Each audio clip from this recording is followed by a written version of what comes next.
তারিখ। জিলকদ মাস হচ্ছে আরবি চন্দ্র মাসের 11তম মাস। জিলকদ, জিলহজ, সামনে আসতেছে কুরবান। এই জিলকদ মাস হচ্ছে হজের মাস। হজের মাস হচ্ছে 3টি: শাওয়াল, জিলকদ, জিলহজ। আজকে জিলকদ মাসের 19 তারিখ। আমরা আজকে যেহেতু হজের মৌসুম চলছে, হজের গুরুত্ব, হজের ফজিলত, এই হজ খাদের উপর ওয়াজিব, সেই বিষয়ে আলোচনা করব ইনশাআল্লাহ। ইসলাম ধর্মের অন্যতম রুকন হচ্ছে হজ। নামাজ পূজা যেমন ফরজ, হজও ফরজ। ইসলামের 5টি স্তম্ভ রয়েছে, রুকন রয়েছে, হাদিস আছে। বুনিয়াল ইসলাম আলা খামসি: শাহাদাতি আল্লা ইলাহা ইল্লাল্লাহ ওয়া আন্না মুহাম্মাদার রাসূলুল্লাহ। ইসলামের ভিত্তি, ইসলামের খনি, ইসলামের রুকন হচ্ছে 5টি। 1. কালিমা লা ইলাহা ইল্লাল্লাহ। 2. ওয়া ইকামিস সালাহ, নামাজ কায়েম করা। 3. ওয়া ইতাইজ যাকাত, যাকাত প্রদান করা, যাকাত ফরজ হলে যাকাত আদায় করা। ওয়াল হজ, 4 নম্বর রুকন হচ্ছে হজ করা। 5 নম্বর হচ্ছে ওয়া সাওমি রমাদান, মাহে রমজানের সিয়াম, রোজা পালন করা। তাহলে ইসলামের স্তম্ভ রুকন হলো 5টি। এই 5টির মধ্যে অন্যতম রুকন হচ্ছে হজ। হজ এটি গুরুত্বপূর্ণ একটি ইবাদত। আল্লাহ পাকের নৈকট্য লাভের শ্রেষ্ঠ অন্যতম একটি বিধান হচ্ছে হজ করা। সামর্থ্যবান হলে হজ আদায় করা। শারীরিক ইবাদতের মধ্যে শ্রেষ্ঠ ইবাদত হচ্ছে নামাজ, এবং আর্থিক ইবাদতের মধ্যে শ্রেষ্ঠ ইবাদত হচ্ছে হজ। হজ কি? হজ শব্দটি আরবি। আল হাজ্জু আল হিজ্জু 2 ভাবে পড়া যায়। হজ, হজের আবিধানিক অর্থ হচ্ছে আল কসদু ইলা মুআদ্দাম, কোন গুরুত্বপূর্ণ কাজের ইচ্ছা পোষণ করা। হজের আবিধানিক অর্থ আল কসদু। আল জিয়ারত, জিয়ারত করা, ইচ্ছা পোষণ করা, ইলা মুআদ্দাম, গুরুত্বপূর্ণ কাজের। ইসলামী শরঈ পরিভাষায় ইসলামী আইন শাস্ত্রবিদগণ বলেছেন, হজের শব্দ হচ্ছে কসদুল বাইত লিআদাই রুকনিন মিন আরকানিদ দ্বীন আও কসদু জিয়ারতিহি লিযালিক। আল্লাহ পাকের সন্তুষ্টির জন্য নির্দিষ্ট সময়ে নির্দিষ্ট কিছু রুকন পদ্ধতি পালনের মাধ্যমে বাইতুল্লাহ শরীফ জিয়ারতের ইচ্ছা পোষণ করাকে হজ বলে। এই হজের গুরুত্ব বেশি। আমরা এখন বলব হজ কাদের উপর ওয়াজিব। নানাভাবে সকলের উপর হজ কি নয়, ফরজ নয়। নির্দিষ্ট কিছু মানুষেরকে আল্লাহ পাক এই হজের বিধান দিয়েছেন। হজ কাদের উপর ফরজ, এই বিষয়ে ফিকহের কিতাবে এসেছে। বিশেষ করে ফিকহের অন্যতম শ্রেষ্ঠ গ্রন্থ হেদায়াত গ্রন্থে বলা হয়েছে, যে ব্যক্তির কাছে হজে যাওয়া আসা সম্পূর্ণ সফরের ব্যয় বা বহরের সম্পদ থাকে এবং সফরের সময় পরিবারের বরণ পোষণের নিশ্চয়তা থাকে, তখন তার উপর হজ ফরজ হয়ে যায়। বিষয়টি হেদায়াত গ্রন্থে এভাবে এসেছে, আল হাজ্জু ওয়াজিবুন আলাল আহরারিল বালিগিনাল উকালাইল সিহা ইদা কাদারু আলা যাদি ওয়ার রাহিলাতি ফাদিলান আনিল মাসকান, বিশেষ শর্ত সাপেক্ষে। 5টি শর্ত পাওয়া গেলে তারপর হজ ফরজ। 1, মুসলমান হওয়া। হজের অন্যতম শর্ত হচ্ছে যিনি হজ করবেন তাকে মুসলমান হতে হবে। কারণ অমুসলিম, বিধর্মী, কাফের, খ্রিস্টান, বিধর্মীদের উপর হজ ফরজ নয়। হজের বিধান শুধুমাত্র কেবলমাত্র মুসলমানদেরকে দেওয়া হয়েছে। এই জন্য হজ ফরজ হওয়ার জন্য 1 নম্বর শর্ত হচ্ছে তাকে মুসলিম হতে হবে। 2 নম্বরে বিবেকবান হওয়া, আকেল, উকালা, আকেল শব্দের বহু বচন, আকেল হতে হবে, বিবেক, বুদ্ধিমান। পাগলের উপর হজ ফরজ। যে পাগল তার কাছে সম্পদ থাকলেও তার উপর হজ ফরজ নয়। 3 নম্বরে আল বালিগিন, বালেগ শব্দের বহু বচন বালেগ, বালেগ হওয়া, প্রাপ্তবয়স্ক হওয়া, প্রাপ্তবয়স্ক হতে হবে। নাবালেগের উপর হজ ফরজ নয়। 4 নম্বর শর্ত আলাল আহরার, হুরুন শব্দের বহু বচন স্বাধীন হওয়া, আজাদ ব্যক্তি। পরাধীন যে হজ করবে তাকে স্বাধীন হতে হবে, বন্দী নয়, কয়েদি নয়, স্বাধীন ব্যক্তির উপর এই হজের বিধান দেওয়া হয়েছে। 5 নম্বরে ইদা কাদারু আলা যাদি ওয়ার রাহিলা ফাদিলা। 5 নম্বর হচ্ছে শারীরিক সুস্থতা, আর্থিক সামর্থ্যবান। শারীরিক সুস্থতা, আর্থিক সামর্থ্যবান ব্যক্তির উপর এই হজ ফরজ। সুতরাং 5টি শর্ত পাওয়া গেলে তাকে অবশ্যই হজ আদায় করতে হবে। 1, মুসলমান হতে হবে। 2 নম্বরে বালেগ। 3 নম্বরে আকেল। 4 নম্বরে স্বাধীন। 5 নম্বরে নেশাব পরিমাণ সম্পদ, আসা যাওয়ার সম্পদ থাকতে হবে, বিপুল পরিমাণ সম্পদ, সামর্থ্য থাকতে হবে। যাওয়া আসার সামর্থ্য থাকলে তার উপর হজ বাধ্যতামূলক। এই 5টার মধ্যে থেকে যদি করে একটাও যদি কারো কাছে পাওয়া না যায় তার উপর হজ ফরজ হবে না।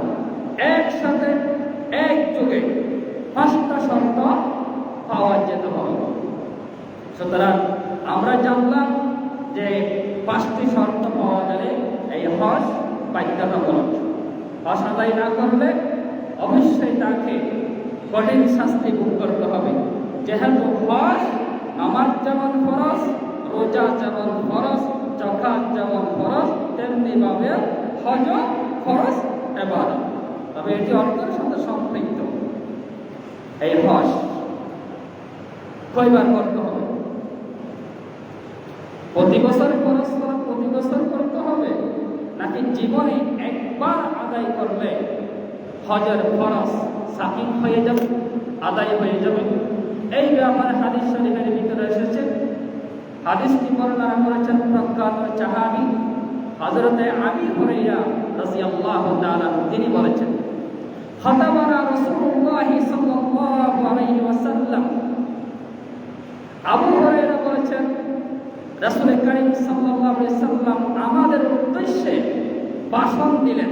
ফাকালা, তিনি বললেন, ইয়া আইয়ুহান নাস, হে মানুষ, قد فرض الله عليكم الحج, আল্লাহ হজ ফরজ করে দিয়েছেন। ফাহাজ্জু, সুতরাং তোমরা হজ করো। হজ করবা। ফাকাল রাজুল, এক ব্যক্তি দাঁড়িয়ে গেলেন, নবীজিকে প্রশ্ন করলেন, আকুল্লা আমিন ইয়া রাসূলুল্লাহ, ওগো আল্লাহর নবী, বিশ্ব নবী মুহাম্মদ সাল্লাল্লাহু আলাইহি ওয়াসাল্লাম, হজ কি প্রতি বছর করতে হবে? এটুকু প্রশ্ন। আকুল্লা আমি প্রতি বছর করতে হবে, ফাসাকাতা। তখন রাসূল সাল্লাল্লাহু আলাইহি ওয়াসাল্লাম চুপ রইলেন, চুপ থাকলেন, কিছু বলেন নাই। হাত্তা ক্বালাহা সালাসান, ব্যক্তি তিনবার বলেছেন নবীজিকে, ইয়া রাসূলুল্লাহ, হজ কি প্রতি বছর করতে হবে? প্রতি বছর করতে হবে, প্রতি বছর করতে হবে। তিনবারের পরে গিয়ে নবীজি বলেছেন, লাউ কুনতু না'ম, আমি যদি হ্যাঁ বলতাম, শুধু হ্যাঁ যদি বলতাম, লাউ ওয়াজাবাত, তাহলে প্রতি বছর হজ ফরজ হয়ে যেত। সুবহানাল্লাহ। কিন্তু আল্লাহ রাসূল হ্যাঁ বলে নাই, চুপ রইলেন। তাহলে বোঝা গেল জীবনে এক মাত্রা, জীবনে একবার হজ ফরজ। সে যত বড় ধনী হোক নাই কেন, যত বড় প্রভাবশালী হোক নাই কেন, জীবনে একবার যদি হজ আদায় করে, তার জীবন থেকে ফরজ আদায় হয়ে যাবে। সুবহানাল্লাহ। এরপরও যদি কেউ করে, এটা হবে নফল। এটা কি হবে? নফল। উমরা করে নফল, তো নফল হিসাবে ধরা যাবে। এই নফল অনেক ফজিলা হয়েছে। ওয়ালা মাস্তাতা'তু, আল্লাহ রাসূল বলেছেন, সাহাবীরা, আমি যদি হ্যাঁ বলতাম প্রতি বছর হজ করা লাগবে। যারা ধনী তারা যারা প্রতি বছর হজ করে, কিন্তু এটা সম্ভব হতো না, মানুষ হজ করতো না। জীবনে একবার খরচ করা হয়েছে, তাও অনেকে হজ করে না, তাও অনেকে হজের প্রতি অবহেলা। আমরা যেমন নামাজ রোজার প্রতি সচেতন, হজের ক্ষেত্রে এভাবে ধনীরা সচেতন নয়। অনেক ব্যক্তির উপর হজ খরচ হয়েছে, কিন্তু হজ আদায় করছে না। এই কিছুক্ষণ আগে বললাম 5 শর্ত, এই 5 শর্ত অনেকের কাছে আছে। এখন হজ করতে বেশি টাকা লাগে না, হয়তো 5 লাখ টাকা লাগবে, 6 লাখ টাকা লাগবে। অনেক প্রভাবশালী ভাই আছেন, অনেক টাকার মালিক, কোটি কোটি টাকার মালিক, হজ করে না। কি বলেন? এখনো যৌবনকাল, গোনা হলে করব। এখনো ছেলেকে বিয়ে করে নাই, মেয়ে বিয়ে দেয় নাই, হ্যাঁ, একটা জায়গা সম্পত্তি কিনে নাই, একটা বাড়ি করে নাই, হজ করবো আর কি। একটার জন্য আরেকটা রেখে দেওয়া যায় না। যখন যাটা সামনে আসবে সেটাই করা লাগবে। সুতরাং হজ। এরপর আল্লাহ রাসূল বলেছেন, জানুয়ারি মা তারাক্তু ফাইন্নামা হালাকা মান কানা ক্বাবলাকুম বিকাসরাতি সাওয়ালিহিম ওয়া ইখতিলাফিহিম আলা আমবিয়াইহিম। নবীজি বলেছেন, তোমরা বেশি প্রশ্ন করো না, তোমরা বেশি প্রশ্ন করো না, আমি যা বলি তা পালন করো। তোমাদের অতীতের মানুষ ধ্বংস হয়েছে 2টা কারণে। এক, বিকাসরাতি সাওয়ালিহিম, বেশি প্রশ্ন করতো তারা। বেশি প্রশ্নের কারণে পূর্বের লোকেরা ধ্বংস হয়েছে। এবং ওয়াখতিলাফিহিম আলা আমবিয়াইহিম, নবীদের সাথে বিয়াদবি, নবীদের সাথে বিরোধিতা করার কারণে অতীতের মানুষ ধ্বংস হয়েছে।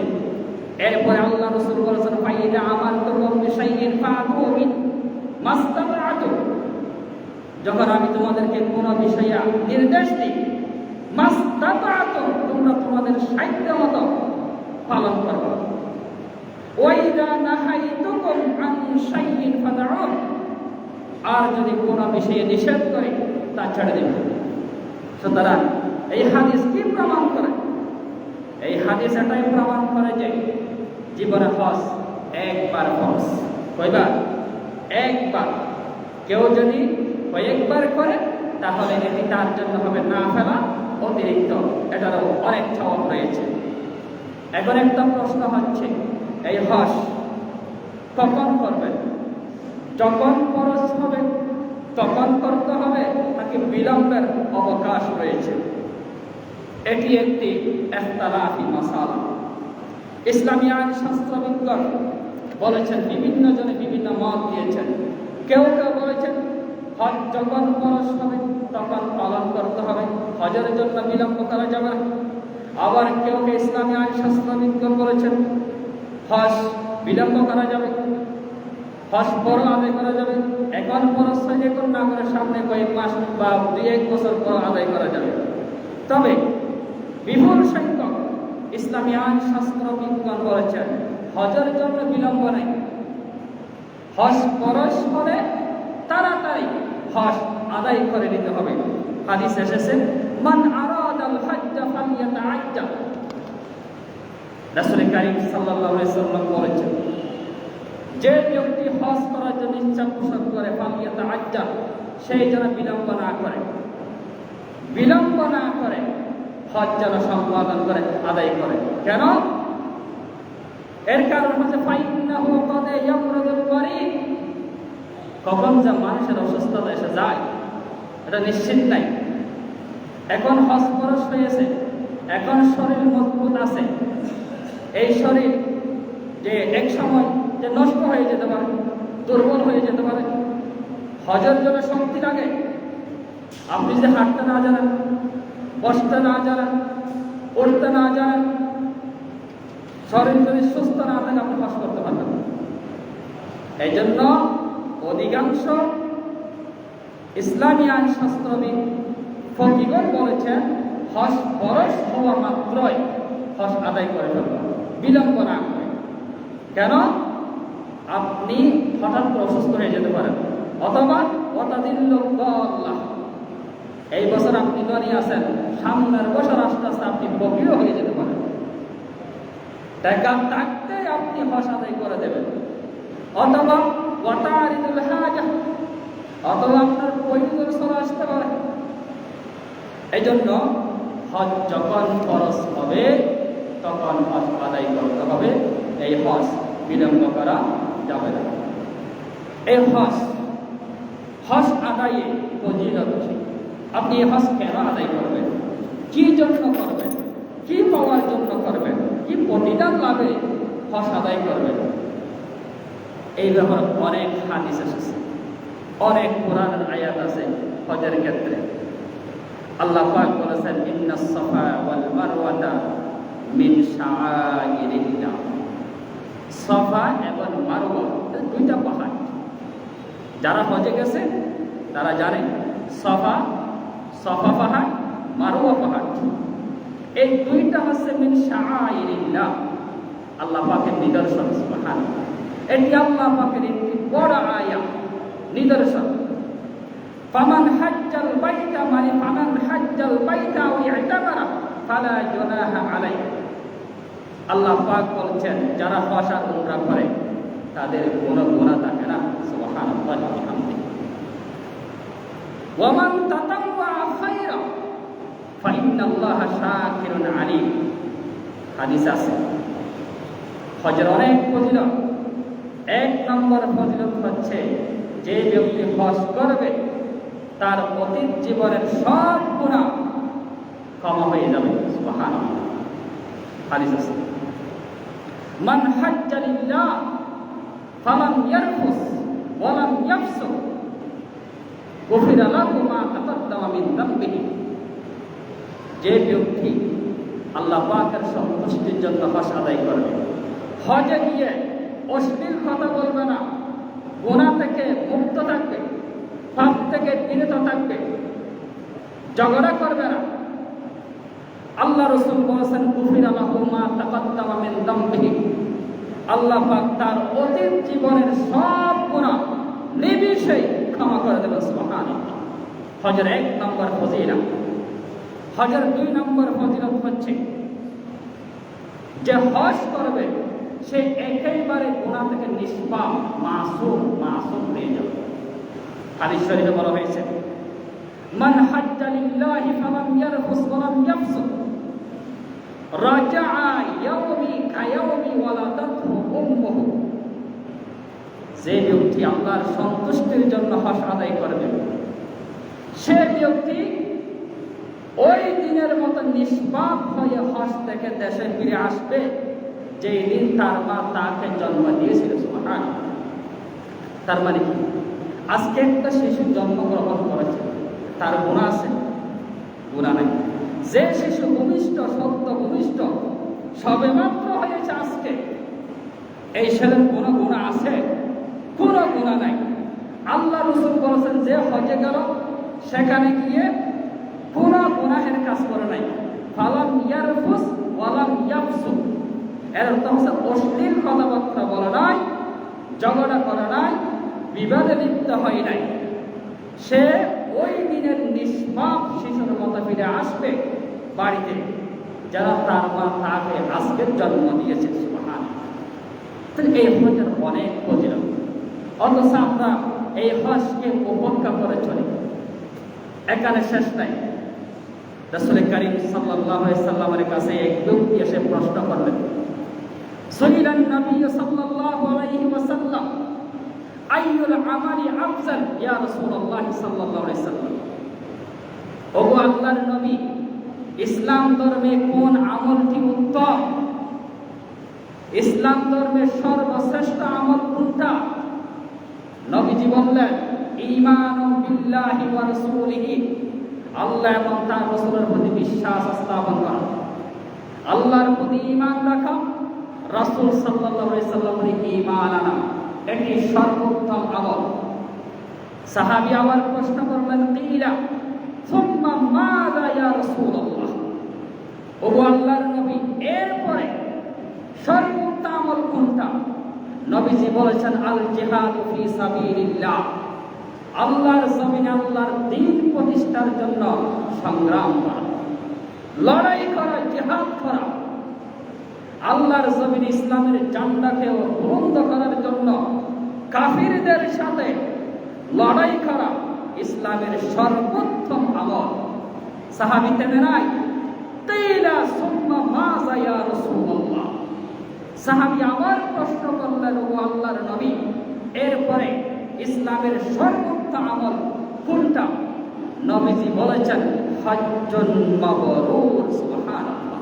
কবুল হজ, হজ্জ মাবরুর, যার হজ কবুল হয়েছে, পৃথিবীর সর্বোত্তম আমল, ইসলামের সর্বোত্তম আমল হচ্ছে হজ পরস্পরে বাইতুল্লাহ দিয়ে হজ আদায় করা। এখানে শেষ নাই। এই হজের অসংখ্য হাদিস রয়েছে, কোরআন আয়াত রয়েছে। আল্লাহ রাসূল বলেছেন, তাবিউ বাইনাল হজ্জ ওয়াল উমরা, তোমরা হজ এবং উমরা একের পর এক করো। যদি সামর্থ্য থাকে হজ করছেন, আবার উমরা করো, উমরা করছেন, আবার হজ করো। ফজিলত কি? ফাইন্নাহুমা ইয়ানফিয়ানিল ফাকর ওয়াদ দুরুর, এই হজ করলে দুইটা ফায়দা। এক, তোমার দারিদ্রতা দূর হয়ে যাবে। সুবহানাল্লাহ। অনেক প্রভাবশালী ধনী বাইরা মনে করে হজ করলে তো 5 লাখ 7 লাখ টাকা খরচ হয়ে যাবে, এ টাকা দিয়ে একটা জায়গা কিনি, ছেলের জন্য ছেলেকে বিয়ে করায়, মেয়ে বিয়ে দিই, এই আশায় বসে থাকে। আল্লাহ রাসূল বলেছেন, হজ করলে টাকা কমে না, টাকা বাড়ে। হজ করলে গরিব হইরা তাওয়াক্কুল হয়, হজ করলে ফকির দারিদ্রতা দূর হয়, দানাইত্য আসে, এবং আল ফাকর ইয়ানফিয়ানিল ফাকর ওয়াদ দুরুর, গুনাহ মাফ হয়। সুবহানাল্লাহ। আল উমরাতু ওয়াল উমরা, আল উমরাতু ইলাল উমরা, এক উমরার পরে আরেক উমরা, কাফারাতুল লিমা বাইনাহুমা। নবীজি বলেছেন, মনে করেন আপনি এই বছর উমরা করছেন, সামনের বছর আবার করছেন, এই এক বছরের মাঝে, এক বছর সময়ের মাঝে যত গুনাহ হয়েছে, কাফারাতুল লিমা বাইনাহুমা, পরবর্তী উমরা এই সময়ে যত পাপ হয়েছে, এই পাপগুলো যেন কাফারা হয়ে যায়। সুবহানাল্লাহ। ওয়াল হজ্জুল মাবরুর, এবং কবুল হজের প্রতিদান হচ্ছে লাইসা লাহু জাযাউন ইল্লাল জান্নাহ, হজ্জ মাবরুরের ফজিলত হচ্ছে একমাত্র জান্নাত ছাড়া আর কিছুই না। সুবহানাল্লাহ। এইজন্য সম্মানিত মুসলিমবৃন্দ, এখন হজের মাস, হজের 3টা মাস আমি প্রথমে বলেছি, শাওয়াল, জিলকদ, জিলহজ। আজকে জিলকদ মাসের 19 তারিখ, হজের মাস, হজের কার্যক্রম শুরু হয়ে গেছে। যাদের উপর হজ ফরজ হয়েছে, বিলম্ব না করে, সময় থাকতে, স্বাস্থ্য ভালো থাকতে, যে বৃদ্ধকাল আসবে, বৃদ্ধকালের জন্য অপেক্ষা না করে হজ ফরজ হয়েছে, হজ আদায় করে ফেলবে। কখন যে মানুষ ফকির হয়ে যায়, কখন যে অসুস্থতার সাথে, কখন যে ব্যস্ততার সাথে আপনি জানেন না। এই জন্য হজের ক্ষেত্রে বিলম্ব করা যাবে না। হজ ফরজ হয়েছে, আপনি হজ করেন নাই, মারা গেছে, আপনার পরিণতি কি? সেটাও আল্লাহ রাসূল বলেছেন, মান মাতা ওয়া লাম ইয়াহুজ্জা ওয়া লা ইয়াহাজ, যার উপর হজ ফরজ হয়েছে সে অবহেলা করে, হজ করে নাই, আগামী বছর করব, এর পরের বছর করব, এর পরের বছর করব, এরকম করতে করতে সে মারা গেছে। আল্লাহ রাসূল বলেছেন ফাল ইয়ামুত ইনশা ইয়াহুদিয়ান ওয়া ইনশা নাসারানিয়া, সে খ্রিস্টান হয়ে মারা যাক, সে ইহুদি হয়ে মারা যাক। নাউযুবিল্লাহ। এই জন্য ভাইয়ের আমার, হজ যদি ফরজ হয়ে থাকে বিলম্ব